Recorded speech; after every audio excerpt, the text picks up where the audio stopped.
Hey, welcome to Tutorial Law.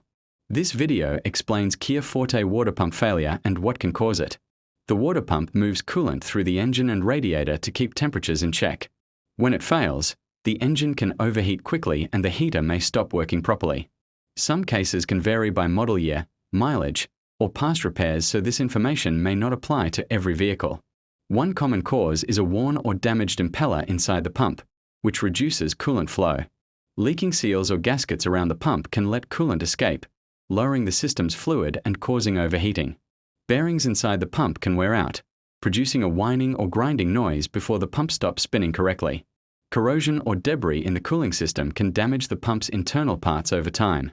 Signs of a failing water pump include fluctuating engine temperatures, visible coolant under the vehicle, and in severe cases, steam coming from the engine bay. Replacing the water pump with a manufacturer-specified unit is the most reliable solution. Flushing the cooling system and using the proper coolant mixture helps prevent future problems. It's often recommended to inspect or replace related components like the timing belt or serpentine belt if they interact with the pump. Professional inspection is advised because overheating can cause serious engine damage if the water pump fails completely. If you do not understand something or have any questions, leave a comment below. This is not a commercial or paid promotion but an informational video. If you have any copyright concerns or inquiries, refer to description for email.